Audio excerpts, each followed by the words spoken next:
Bom dia, boa tarde, boa noite, pessoal. Venho aqui para mais uma aulinha de física matemática, dessa vez divergente. A gente já teve a aula de gradiente, tivemos a aula de rotacional e agora vamos ter a aula de divergente. Como foi feito igual nas outras aulas, vamos fazer uma definição, aplicação, exemplos e exercício. Então, vamos lá, pessoal, e vamos juntos. Na definição, a gente começa com eh, essa pequena definição aí. O que seria o divergente? O divergente é um operador que mede a expansão ou contração de um campo vetorial em um ponto específico. Ele codifica o fluxo de líquido de um campo para fora de um volume infinitesimal, ou seja, tendência das linhas de campo se afastarem ou se aproximarem de um ponto. Então, vamos lá. Interessante que aqui nessa definição tem alguns pontos interessantes. Tipo, ele é um operador que mede expansão e contração. O que seria a expansão? Imagine uma bola de açúcar. Essa bola de açúcar, quando a gente aplica A dentro da bola, o que acontece com a bola? Ela infla, ela incha. Esse inchar, esse crescer é a expansão. A contração é o processo oposto. Imagina a bola de açúcar cheia e ela vai secar. Quando ela seca, ela está contraindo. Então, chama contração. Então, tendo essa lógica desse a bola de açúcar em mente, a gente usa o divergente para calcular isso, para definir isso. Então, em linhas rápidas, ele mede a expansão ou contração em um campo vetorial. Ele representa o fluxo de um líquido em um campo, fora de um volume infinitesimal. E também é uma grandeza escalar. Ele não é vetorial, ele é escalar. Diferente do divergente, não, do rotacional e do gradiente, que era uma grandeza vetorial, o divergente ele é uma grandeza escalar. Então ele não tem uma direção, ele sim tem uma magnitude. Ele indica uma magnitude. A representação matemática do, do divergente é esse produto vetorial entre o campo vetorial, caso a função, e o nabla, que é esse triângulo bonitinho aí de cabeça para baixo, que é o chama nabla. Que no caso ele seria o gradiente. Seria o gradiente. Então, o produto vetorial entre o gradiente e o campo, ele gera o divergente. Então, analisando isso, temos essa seguinte expressão aqui. Então, o nabla, que é o caso gradiente, então, aqui está a derivada parcial nas determinadas posições do eixo,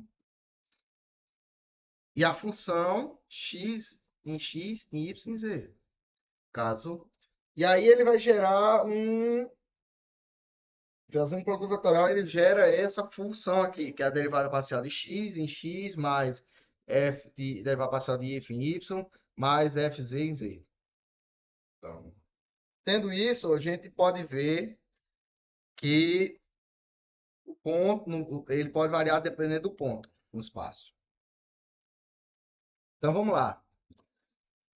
Continuando as representações, o divergente, ele tende a ser um pouco mais complexo do que os outros dois assuntos que a gente abordou anteriormente. Por que ele é um pouco mais complexo? Porque ele vai também nas ideias de coordenadas cilíndricas e coordenadas esféricas. Aí você vai perguntar para mim, como assim? O que seriam essas coordenadas? A gente, nessas ideias de coordenadas, a gente vai trabalhar com uma coisa chamada coordenadas polares.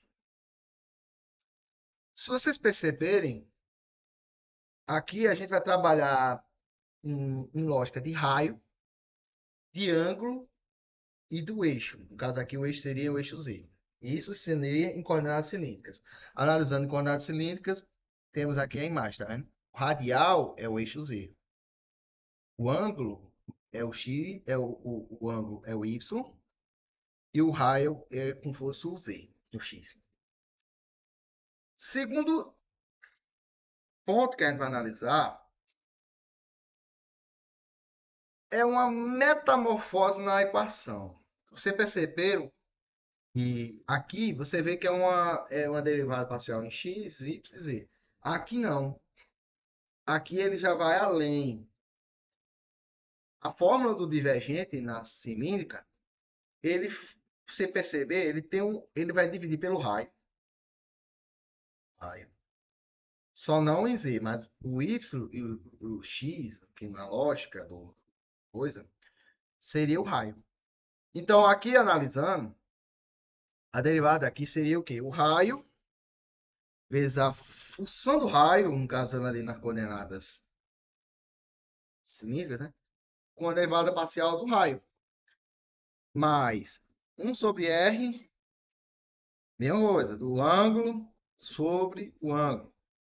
E o z continua a mesma coisa. Então, em cilíndricas já vem uma mudança, uma pequena mudança em relação à cartesiana. Já a esférica ele é um pouco mais complexa. Por quê? É mais complexa. Porque a gente tem mais um ângulo. Então, tem um raio, tem um ângulo e tem mais outro ângulo. Que esse ângulo está vinculado ao eixo Z, pela imagem aqui que nós temos aqui do lado. Se você ver, ó, a seta vai apontar e o ângulo vai formar um ângulo esférico. E aí, o que mudou em relação a isso? Tudo, tudo. Porque é o seguinte, se você perceber, aqui o raio está dividido por quadrado.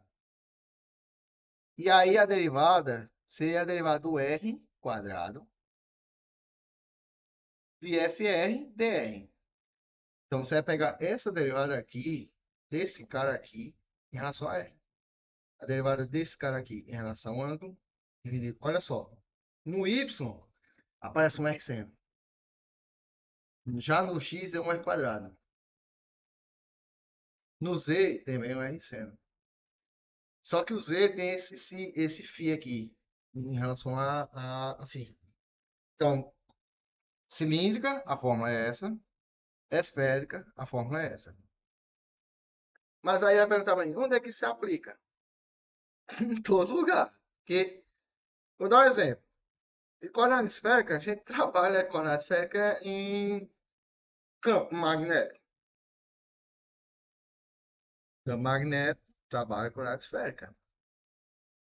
E cilíndrica? Termodinâmica. Porque como você vai analisar uma barra, a barra é cilíndrica. Então, tende a aparecer isso nesse assunto. E aí você pergunta, mas aí qual é a interpretação física do divergente? A interpretação física do divergente depende de como você vai achar ele em relação ao valor zero. Por exemplo, o divergente, se for maior que zero, no caso positivo, a gente chama ele de fonte. Mas o que seria essa fonte? A fonte é nada menos nada mais que o corpo expandindo. Corpo expandindo. No caso, você pega um balão e enche o balão. Ou aqui, a mangueira de jardim com água jorrando. Tá, tá expandindo. E o divergente negativo, no caso ele é menor que zero? Ele é um sumidouro. O sumidouro é o que a gente chama de do vórtice, aquele negócio sugando a água. E o nulo? O nulo a gente chama de solenoidal, porque ele nem é fonte nem é sumidouro. E aí um exemplo clássico é o campo magnético fechado. E aí você vê que ele é zero. Então, com a máquina fechada, é zero. A gente é nulo. E onde é aplicado? Como eu tinha explicado, é aplicado no eletromagnetismo, nos fluidos, no termo, caso transferência de calor, e a gravitação. E aí, olhando assim, você pergunta, porra, Xandinho, desse tanto lugar, desse tanto lugar, ele é aplicado em tudo. Por exemplo, na parte de eletromagnetismo, quando vai ser o campo elétrico, a gente aplica Gauss. E Gauss é essa fórmula aí. O divergente do campo elétrico está diretamente relacionado à densidade de carga elétrica. Uma aplicação fundamental é a primeira equação de Maxwell. A primeira equação de Maxwell é essa fórmula aí. Aí, mecânica do fluido, a gente usa a equação da continuidade para descrever a massa de um fluido. Transferência de calor, a gente usa em condução de calor, da barra ou qualquer objeto. E na gravitação, é o que a gente relaciona com o campo gravitacional. No caso, aqueles buraco negro, essas coisas. Aí agora vamos para a parte de exemplo. Do mesmo jeito que a gente fez com o gradiente e com rotacional, vamos fazer com um divergente. Primeiro problema mostra aí. O cálculo divergente do campo vetorial tal. No caso aí, x ao cubo y menos 2x, z quadrado, 4yz. E aí ele quer o divergente dele. Então, para calcular, a gente vai fazer o quê? Primeiro, vou calcular a derivada parcial de cada cara desse. Esse em relação a x, esse em relação a y, esse em relação a z. E vai somar entre eles. Então, colocando aqui, né, na fórmula. Como derivamos aqui, temos isso aqui. 3 mais x, x quadrado y, mais 0, mais 4y. Logo, o divergente do campo é esse cara aqui. E aí você observa que é o quê? Um campo escalar. Ele deixou de ser um campo vetorial e virou um campo escalar. Então, o campo tem essa dimensão aqui. Se ele for maior que zero, é o caso dessa situação, ele tem de ser expansivo. Se ele for menor que zero, contrai. Então, depende do que vai entrar em x e y. Então, esse é o campo do divergente. Pode ser também que seja senoidal, né? Outro exemplo é verificar o campo se ele é solenoidal, caso ele tenha que ser zero. E aí temos o quê? Determina o campo vetorial G, onde ele tem esses caras aí dentro, no caso x quadrado z, y quadrado x e menos 2x e z, onde verificar se ele é solenoidal. Então, analisando, a gente tem o quê? Vamos calcular a derivada parcial de cada cara desse aqui em relação ao seu sua dimensão. Caso aqui o em x, esse é cara aqui. Então, x quadrado em relação a x dá o quê? 2xz. Esse cara aqui em y, 2x. Esse cara aqui em relação a z, 2xy. Se vocês perceberem, esse cara cancela com esse cara e sobra só esse cara. Logo o resultado é 2xz. Aí a pergunta, ele é solenoidal? Não, ele não é solenoidal. Por que ele não é solenoidal? Porque ele está dependendo de z e x e z. E se ele está dependendo de x e z, a gente não pode dizer e afirmar que ele é solenoidal. Entende? Para ser solenoidade, tem que ficar zerado, sem depender de ninguém. E aí vamos com a questão envolvendo física. E aí vamos lá. Problema. Determina a densidade do campo ρ, carga ρ, caso o ρ, né? Necessária para produzir um campo elétrico que ele deu aí kxyz quadrado, kx quadrado yz, kx quadrado y quadrado z. E um meio com permissividade epsilon zero. Solução. Utilizando a primeira equação de Maxwell, aquela do gradiente do campo. Fazendo o cálculo do campo, aplicando o gradiente do campo, fazendo o cálculo escalar dele, no caso da ação divergente, fica da seguinte maneira. Essa função aqui em relação a x, essa função aqui em relação a y, e essa função aqui em relação a z. Então, vai fazer a derivada dele em cada uma dessas dimensões. Fazendo em relação a x, sobra esse cara aqui, ky quadrado. Fazendo esse cara aqui em relação a y, sobra o quê? Kx quadrado z. E fazendo esse cara aqui em relação a z, fica kx quadrado y quadrado. Aí é só fazer o quê? Pegar esse resultado e igualar com o ρ epsilon zero.